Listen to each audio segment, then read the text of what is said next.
सभी साथियों को राम राम नमस्कार। तो दोस्तों बहुत समय बहुत लंबे इंतज़ार के बाद आखिरकार एमपी पुलिस की न्यू वैकेंसी आ चुकी है और साथ ही वैकेंसी के साथ साथ इसकी एग्ज़ाम डेट भी आ चुकी है। ठीक है दोस्तों, जो कि इसकी एग्ज़ाम डेट है 30 अक्टूबर। ठीक है, मतलब कि 30 अक्टूबर से इसके डायरेक्ट एग्ज़ाम स्टार्ट हैं और 15 सितंबर से इसके एप्लीकेशन फॉर्म स्टार्ट हो चुके हैं। तो इस वीडियो में हम एमपी पुलिस के मैथ के प्रीवियस ईयर के कुछ प्रैक्टिस सेट क्वेश्चन सॉल्व करेंगे, तो जो आपके प्रीवियस ईयर क्वेश्चन आए हुए हैं। ठीक है, तो इससे आपको अंदाज़ा लग जाएगा कि मैथ में एमपी पुलिस में किस प्रकार के क्वेश्चन पूछे जाते हैं। तो वीडियो को करते हैं स्टार्ट। वीडियो में आप एंड तक कंटिन्यू बने रहें। ठीक है, वीडियो को स्किप मत करना। चलिए वीडियो को करते हैं स्टार्ट।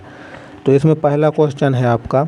तो दोस्तों आप क्वेश्चन देखो किस लेवल के क्वेश्चन पूछे जाते हैं एमपी पुलिस में। यदि ए के 5% और बी के 4% का योगफल ए के 6% और बी के 8% के योग का 2/3 है, तो ए और बी का अनुपात ज्ञात करना है।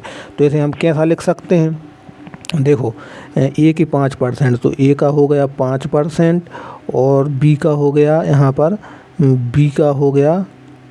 पर योगफल है। ठीक है, बी का हो गया 4%। ठीक है, बराबर ए के 6%, ए का 6% और बी के 8%, बी का हो गया 8% का 2/3 के बराबर। ठीक है, 2/3। अब इतना हो गया। बस इतना करने के बाद आपका आंसर यहीं से आ जाएगा, क्योंकि इस जो 3 यहाँ पर बटे में है तो इस साइड गुणा में आ जाएगा, तो 3 का इसमें गुणा हो जाएगा, तो 3 5 15 ये हो जाएगा यहाँ पर, प्लस में 3 का इसमें होगा 4 में तो 12 बी हो जाएगा, और बराबर में इस 2 का गुणा इसमें हो जाएगा, तो 6 दूनी 12 ए, प्लस में आ जाएगा आपका 8 दूनी 16 बी। ठीक है, बस ए वाले जोड़ दीजिए, बी वाले जोड़ दीजिए, तो 15 में से 3 ए चला जाएगा, तो आपका 15 में से 12 चला जाएगा, तो आपका 3 ए बराबर में 16 में से 4 बी, 16 में से 12, तो यहाँ पर 4 बी। ठीक है, अब हम ए और बी का अनुपात ले लेंगे। अगर ए बटे बी हो जाएगा आपका, तो ए का हो जाएगा 4 और बी का हो जाएगा 3, मतलब 4:3 इनका सही आंसर आ जाएगा। एमपी पुलिस को पूछा गया क्वेश्चन है, ऑप्शन नंबर 20 का सही आंसर हो जाएगा। ठीक है दोस्तों, तो एमपी पुलिस में कुछ इस प्रकार के मैथ के जैसे भी क्वेश्चन पूछे जाते हैं। आज से हम प्रैक्टिस सेट स्टार्ट करेंगे। आप रेगुलर हमारे साथ बनी रहिए, क्योंकि अब बहुत कम टाइम बचा है इसके एग्ज़ाम के लिए। ठीक है दोस्तों, अब बाकी वीडियो अच्छी लग रही है तो वीडियो को लाइक ज़रूर कर देना और आप इस चैनल को सब्सक्राइब जरूर कर लीजिए, क्योंकि अब डेली इसके प्रैक्टिस सेट चलेंगे, तो आप चैनल पर बने रहें। ठीक है, अगला क्वेश्चन, एक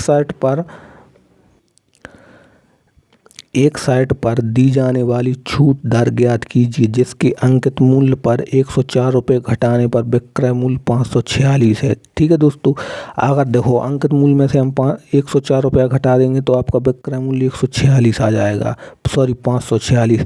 तो हमें सबसे पहले इसका अंकित मूल्य निकालना है, तो हम इसमें इसको जोड़ देंगे। ठीक है, इसमें अगर हम 546 में अगर हम 104 को जोड़ देंगे तो आपका अंकित मूल्य आ जाएगा। ठीक है, अंकित मूल्य कितना है आपका 6 और 4 10 आपका। ठीक है, और 10 एक यहाँ पर 5 6, मतलब 650। टोटल जो आपका अंकित मूल्य है 650 रुपया। ठीक है, और आपको पता है कि जो आपकी छूट दी जाती है वो आपकी अंकित मूल्य पर ही दी जाती है। ठीक है, तो अंक छूट कितनी दी गई, 104 छूट दी गई है। ठीक है, और बस इसका हमें परसेंटेज निकालना है, तो हम 100 से गुणा कर देंगे।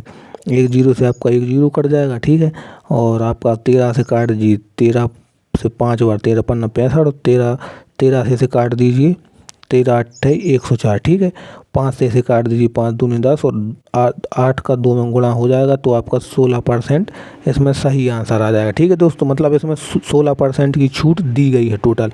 तो कुछ इस प्रकार से, थोड़ा इसमें ज़्यादा इसे ईजी भी नहीं बोल सकते और हार्ड भी नहीं, कुछ मॉडरेट लेवल की इसमें मैथ पूछी जाती है एमपी पुलिस में। तो सारे क्वेश्चन जो हैं आपके 2023 के प्रीवियस ईयर के हैं। ठीक है, एमपी कांस्टेबल 2023 में जो आपकी मैथ पूछी गई थी उसी के आधार पर हैं, तो आप वीडियो में अंत तक बने रहें। ठीक है, अब अगला क्वेश्चन देखते हैं।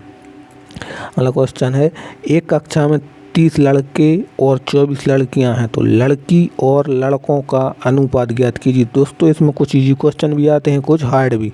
तो लड़के और लड़कियों का अनुपात देखना, हमें ज्ञात क्या करना है, लड़की और लड़के। तो पहले हम लड़की लिख लेते हैं, क्योंकि लड़की और हमें लड़कों का अनुपात ज्ञात करना है। ठीक है, तो इसमें लड़की कितनी हैं, लड़की हैं 24। ठीक है, और लड़के कितने हैं 30।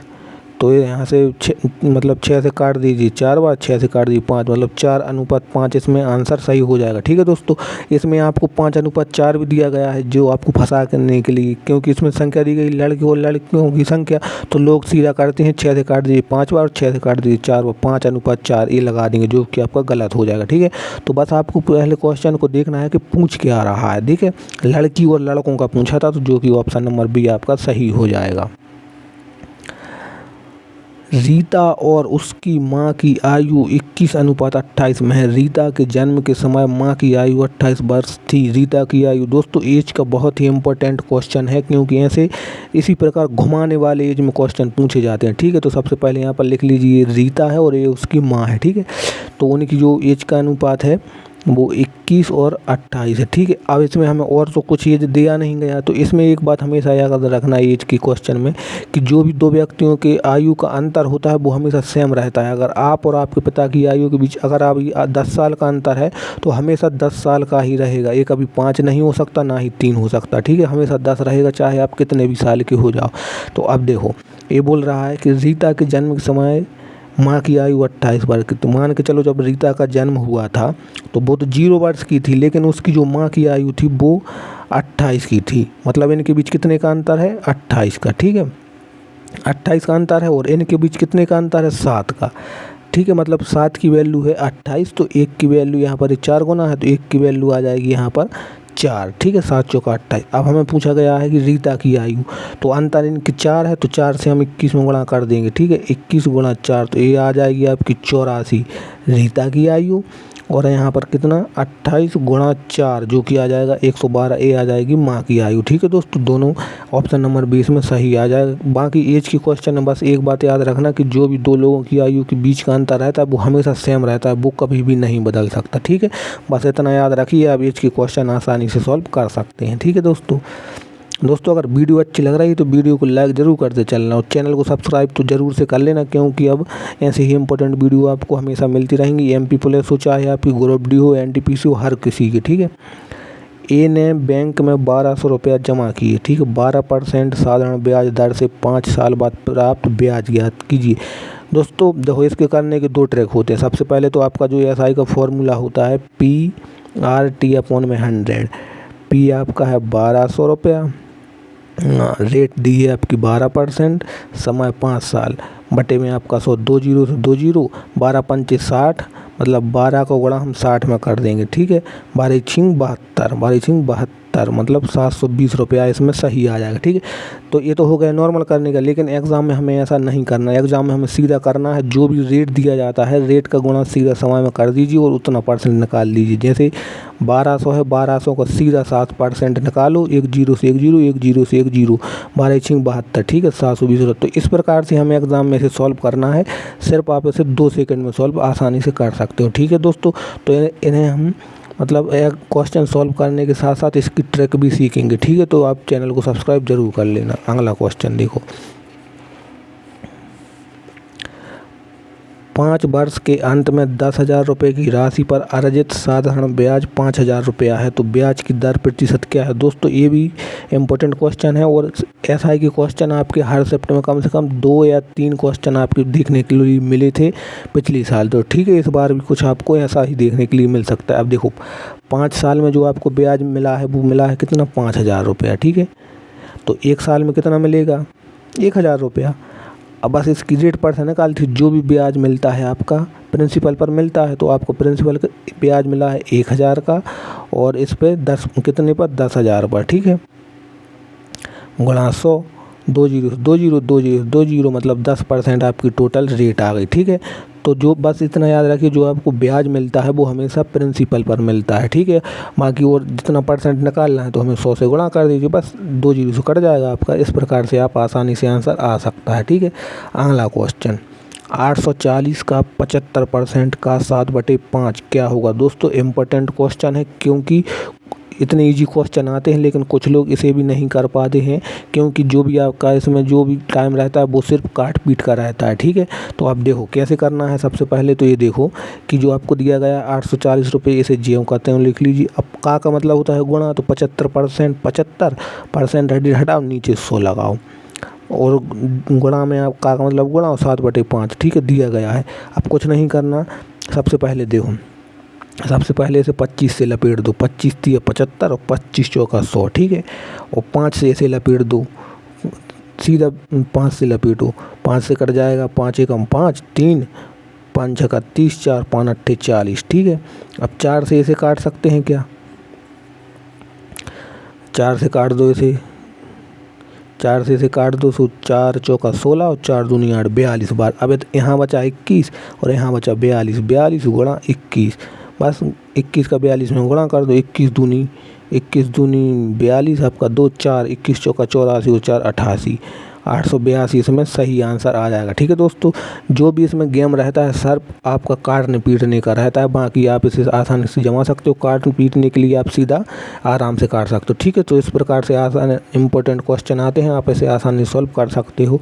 नेक्स्ट क्वेश्चन देखो, यदि मैंने 5,000 रुपये का 6% चुकाया, ठीक है, और 15,000 रुपये पर 12% टैक्स चुकाया, तो मैंने कुल कितना टैक्स चुकाया। दोस्तों ये क्वेश्चन आपका इम्पोर्टेंट है, क्योंकि इस प्रकार की लैंग्वेज वाले क्वेश्चन आपके आते हैं MP प्लस में, ठीक है, जो आपको फंसा सकते हैं। तो देखो हमें कुछ नहीं करना है, आपको आसानी से सबसे पहले देखिए, सबसे पहले आपको जो राशि दी गई है 5,000 रुपये, जो राशि दी गई है उनका सबसे पहले अनुपात बनाओ, 5,000 और यहाँ पर 15,000, ठीक है, अनुपात बना लो।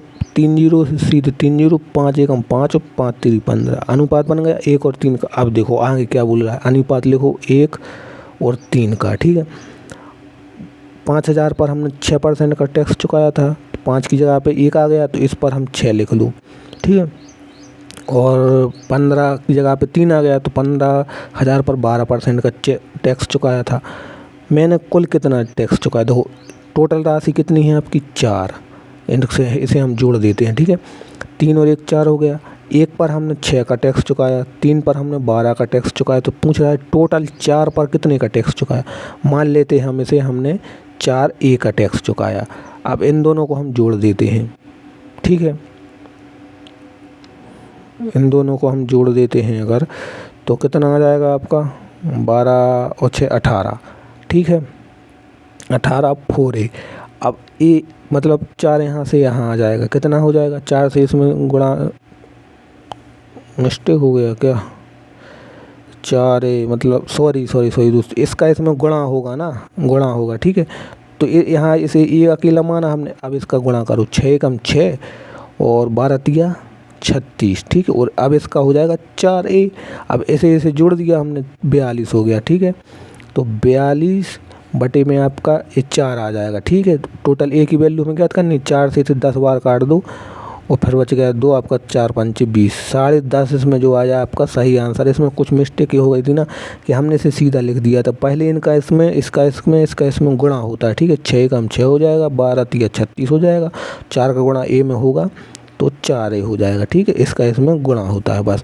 बाकी इस प्रकार से आप आसानी से इसे GSM रूल बोलते हैं, इससे आप किसी भी इसे मतलब आप इससे आप एवरेज वाले क्वेश्चन भी सॉल्व कर सकते हो, इससे आप परसेंटेज वाले भी कर सकते हो, इससे आप कुछ भी, बाकी ईजी तरीका हो जाता है सॉल्व करने का, ठीक है।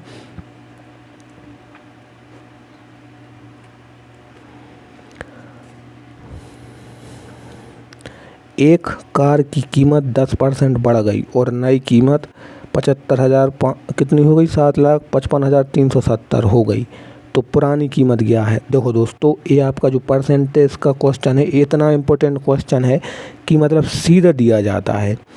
देखो इसके सॉल्व करने के कई तरीके होते हैं। एक तो जो 10% होता है आपका, इसकी वैल्यू कितनी होती है 1/10, मतलब कोई चीज़ 10 से बढ़कर 11 हो गई, तो ये 11 की वैल्यू दी गई है, ठीक है। और हमें 10 की याद करनी है तो आप इसे इस प्रकार से भी सॉल्व कर सकते हो। दूसरी होती है कि 10% बढ़ गई, मतलब 100 की चीज़ थी जो आपकी, वो 10% बढ़ गई 110 हो गई, तो यहाँ से भी वही आ जाएगा, यहाँ से शून्य कट जाएगा, 10 से 11, ठीक है। तो कुल मिलाकर इसे हम यही बोल सकते हैं कि 10% बढ़ने के बाद जो आपकी नई कीमत हो गई वो 7,55,370 हो गई, 7,55,370 हो गई, ठीक है टोटल। ये जो कीमत हुई कब हुई, बढ़ने के बाद, मतलब 11 की वैल्यू है, हमें ज्ञात करनी है कितने की वैल्यू 10 की, तो हम 10 से इसमें गुणा कर देते हैं। एक बात हमेशा याद रखना मैथ के क्वेश्चन में कि जिस चीज़ की वैल्यू दी जाती है उसे हम नीचे लिख देते हैं, ठीक है, और जिसकी हमें पता करनी होती है उससे हम गुणा कर देते हैं। ठीक, अब बस इसमें आपको काट पीट मचानी है, आपका आंसर आ जाएगा। देखो 11 से काट दीजिए, सीधी बात, 11 से काट दोगे तो कितनी बार कट जाएगा, 11 छिंग 66। ठीक है, 66 हो गया, बच गया आपका कितना बच गया, 9 बच गया। यहाँ हो गया 95, तो 11 8 88 हो गया, 88 हो गया, 95, तो यहाँ बच गया 7। इसे हम सीधा भाग देते हैं, 755 370 में 11 का भाग लगाओ, 11 छिंग 66, 66 यहाँ बचे 9, 95, 11 8 88, बच गया 7 तारे 3, 11 छिंग 66, 66 में इसमें कितना बच गया, 7।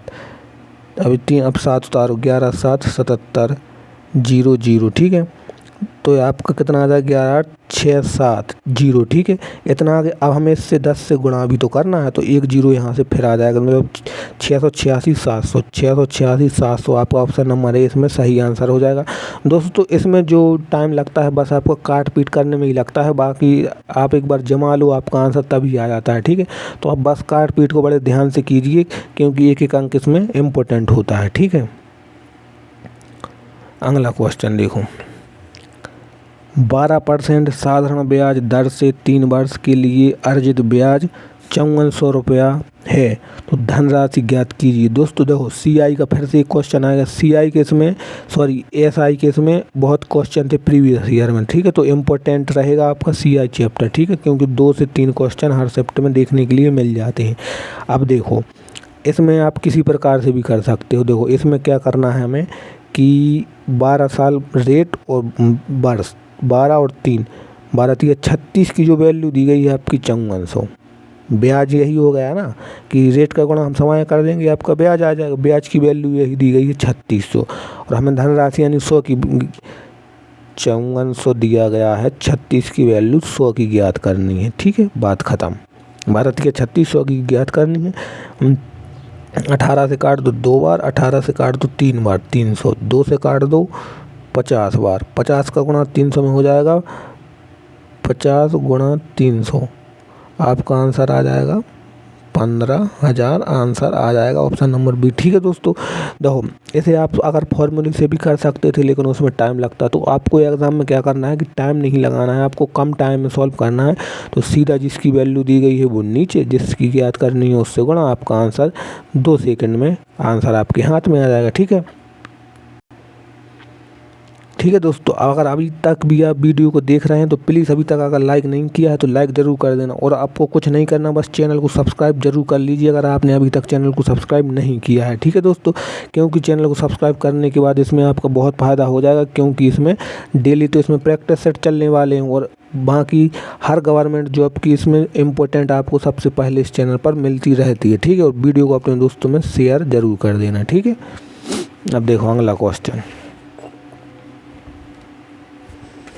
क्वेश्चन इसमें इम्पोर्टेंट है कि 4 बिल्ली 4 मिनट में 4 चूहे मार सकती हैं, तो 8 बिल्ली 8 चूहों को मारने में कितना। दोस्तों इतना इम्पोर्टेंट क्वेश्चन है, टाइम एंड वर्क वाला है कि जैसे 2 व्यक्ति 4 मिनट में 4 गड्ढे खोद सकते हैं, खम्भे वाले कुछ भी, टंकी मंकी, मतलब सब प्रकार का एक क्वेश्चन आता है इसी लैंग्वेज पर। ठीक है, अब इसे हम कैसे सॉल्व करते हैं, आपका जो फॉर्मूला होता है M1 D1 H1 बटे में W1 बराबर में आपका M2 D2 और यहाँ पर H2 बटे में आपका W2। ठीक है, इतना करने के बाद बस इतना लिख दो, 4 बिल्ली हैं, इसमें 3 का फॉर्मूला है, आप 2 बार लगा दो, 4 बिल्ली हैं 4 मिनट में, देखो दिन या घंटा, तो कितना 4 मिनट, काम कितने कर रही हैं, 4 चूहों को मारने का काम कर रही हैं, 4 चूहों को। हमें ज्ञात क्या करना है, 8 बिल्ली 8 चूहों को मारने का, मतलब चूहों को मारने का है, मतलब 8 काम की बात कर रही, कितने समय में, मतलब हमें टी ज्ञात करना है। 4 से 4 काट दीजिए, 8 से 8 काट दीजिए। ठीक है, टी बराबर आपका 4, टी बराबर आपका 4 मिनट में 4 मिनट में वो काम हो जाएगा। ठीक है दोस्तों, तो देखो इम्पोर्टेंट क्वेश्चन है और इसे करने की जो आपकी ट्रिक होती है आप इस प्रकार से आसानी से कर सकते हैं। बस आपको एक फॉर्मूला याद रखना है, M1 D1 H1। अगर यहाँ पर देखो इसमें अगर दिन और घंटे में भी पूछा होता तो आप उसे भी आसानी से निकाल सकते। जैसे 4 बिल्ली 4 दिन में 4 घंटे काम करके 4 चूहे मार सकती, मतलब इस प्रकार से किसी प्रकार से भी तो आप आसानी से इस फॉर्मूले से कर सकते हैं। अगला क्वेश्चन, 3 घंटी 8 बजे एक साथ बजती हैं। दोस्तों एक क्वेश्चन आपका इम्पोर्टेंट है क्योंकि इसमें घंटियों का है, लाइट का आता है, ट्रैफिक लाइट का आता है। इसमें से किसी भी लैंग्वेज से ये क्वेश्चन आ जाता है लेकिन आता जरूर है। जैसे 3 घंटी 8 बजे एक साथ बजती हैं, पहली 24 सेकंड में, दूसरी 60 सेकंड में और तीसरी 132 सेकंड में बजती है। तीनों घंटियाँ एक साथ कब बजेगी, मतलब तीनों घंटियाँ एक साथ कब बचेंगी हमें ये पता करना है। तो इसमें क्या करना है कि जो भी आपको जो समय दिया गया है इनका हमें LCM ले लेना है। जैसे कि 24 और यहाँ पर है आपका 60 और 132, इनका हमें LCM ले लेना है। तो LCM लेने के कई तरीके आप आराम से ले सकते हो। इसमें सब में कॉमन निकालो, जैसे 12 गुणा 2, ठीक है, और इसे 12 गुणा 5 और इसे 12 गुणा 11। देखो 12 तो सब में कॉमन है तो 12 कट जाएगा, ठीक है, 12 कट जाएगा, एक बार आ जाएगा, ठीक है। अब इन सब में कुछ कॉमन नहीं है तो इसका हम गुणा कर लेंगे, 2 पंचे आपका 10 हो जाएगा और 10 का 11 में हो जाएगा 10 गुणा 11 हो जाएगा तो 110। टोटल आपका कितना आ जाएगा, 12 सुन 12 एकम 12, वही आपका 132 आ जाएगा।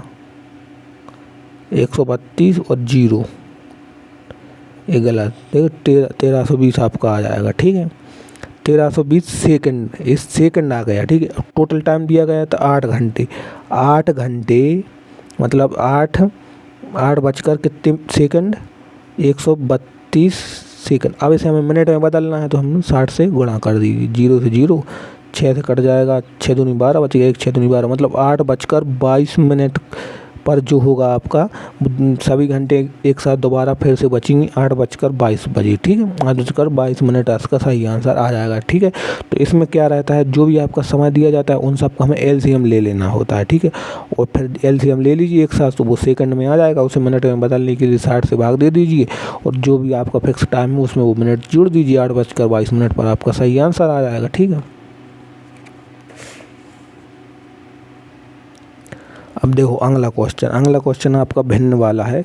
इसमें क्या कहा, 4 सही 1/5, 5 सही 2/7 और 7 सही 4/9 का मास आपा यानी कि HCF ज्ञात करना है। तो सबसे पहले तो इसे हमें भिन्न में बदलना हो। भिन्न में क्या है, 4 पंचे 20 और 1 21/5 और 7 पन्ना 35 और 2 37/7 और 7 नाम 63, 7 नाम 63 और 4 67 बटे में आपका 9 आ जाएगा, ठीक है। अब हमें क्या करना है, HCF।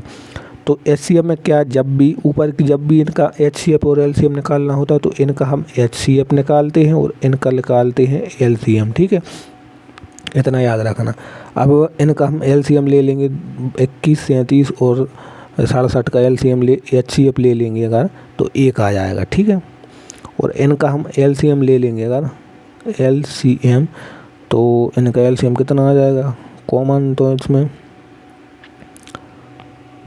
5 7 35, 35 नम्मा 315 इसका सही आंसर। देखो ऊपर का ले लिया हमने HCF, नीचे का ले लिया LCM, तो 1/315 इसका सही आंसर हो जाएगा, ठीक है। तो इसे आसानी से आप सॉल्व कर सकते हैं। बस एक बात याद रखना, जो भी आपके भिन्न वाले को अगर हमें LCM HCF लेना है तो अगर LCM लेना है तो ऊपर का LCM, अगर HCF लेना है तो ऊपर का HCF, ठीक है, बस इतना। एक आदमी 5 घंटे में 250 किलोमीटर की दूरी तय करता है, चाल क्या होगी। चाल बराबर क्या होता है, जो आपका फॉर्मूला होता है, चाल बराबर होता है दूरी बटे में आपका समय टोटल। तो दूरी आपकी कितनी है 250, समय कितना है 5 घंटे। अगर इस मिनट में या सेकंड में होता तो हम इसे बदलते, बाकी देखो ये भी किलोमीटर में है, ये भी घंटे में, सीधे से सीधा कट जाएगा। 50 किलोमीटर जो आपकी उसकी चाल आ जाएगी, प्लस 50 किलोमीटर प्रति घंटा उसकी चाल आ जाएगी, ठीक है। अगर इसमें इस सेकंड में दिया होता तो हम इसमें, ठीक है, जो भी किलोमीटर में बदलते सेकंड में बदलते तो 18/5 और 5/18 दो जो फॉर्मूला होते हैं उससे हम इसे आसानी से सॉल्व कर सकते, ठीक है। 22, 78, 32 किससे पूर्णतः विभाज्य होगी। तो दोस्तों नंबर सिस्टम का इतना इम्पोर्टेंट क्वेश्चन है आपका। अभी एनटीपीसी के क्वेश्चन, एनटीपीसी का जब हर शिफ्ट में क्वेश्चन रिपीट हुआ है, बाकी एमपी पुलिस में भी आता है, एसएससी में, हर किसी में एक क्वेश्चन आता है। तो देखो इसे कैसे करते हैं, आपको बस क्या होना चाहिए, आपको डिजिबिलिटी रूल याद होने चाहिए और कुछ भी नहीं, ठीक है। तो 22, 78, 32 किससे पूर्णतः विभाज्य होगी। तो इसमें देखो सबसे पहले आपका ए आता है, ए मतलब 5 आता है। 5 का डिजिबिलिटी रूल क्या कहता है कि या तो जो आपका इसका यूनिट डिजिट या तो 0 होना चाहिए या 5 होना चाहिए, ठीक है। तो इसमें ना तो 0 है ना 5, तो ये संख्या 5 से विभाज्य नहीं होगी, ठीक है। और 9 का डिजिबिलिटी रूल क्या कहता है, अंकों का योग 9 से विभाज्य होना चाहिए, ठीक है। तो इसका हम योग कर लेते हैं, 2 और 2 4, 4 और 7 आपका 11, 11 और 8 आपका 19, 19 और 3 22 और 2 24। तो ये आपका 24 9 से विभाज्य नहीं है, तो आपकी संख्या भी 9 से विभाज्य नहीं होगी। और तीसरा क्या कहता है कि 8, 8 आपका क्या कहता है कि आपके आखिरी के 3 अंक, ठीक है, आखिरी के 3 अंक 8 से विभाज्य होने चाहिए। तो इसके 3 अंक क्या है, 832। 832 को हम 8 से विभाज्य करके देख लेते हैं। 8 एकम 8, बच गया 0, 3 0, तो 8 चौका 32, मतलब कि 8 से 3 अंक अगर विभाज्य हैं तो आपकी पूरी संख्या 8 से विभाज्य हो जाएगी, ठीक है। और 11 का डिजिबिलिटी रूल क्या कहता है, विषम अंकों का योग 0 होना चाहिए, ठीक है दोस्तों, जैसे कि 2 7 2 और 2 3, ठीक है। तो ठीक है दोस्तों, इसका आंसर आ जाएगा 8, ठीक है दोस्तों। तो ये कुछ इंपॉर्टेंट क्वेश्चन थे जो आपके प्रीवियस ईयर में आए हुए थे, ठीक है दोस्तों। तो ऐसे ही वीडियोस के लिए चैनल को सब्सक्राइब जरूर कर लेना, क्योंकि आज से हम इसकी प्रैक्टिस सेट चला रहे हैं, ठीक है। वीडियो को अच्छी लगी तो वीडियो को लाइक जरूर कर देना। और अगर आपको इन सब की पीडीएफ चाहिए तो आप मेरे टेलीग्राम चैनल को ज्वाइन कर सकते हैं, जिसकी लिंक मैंने डिस्क्रिप्शन में दे दी है, ठीक है दोस्तों। मिलते हैं नेक्स्ट वीडियो में, तब तक के लिए जय हिंद।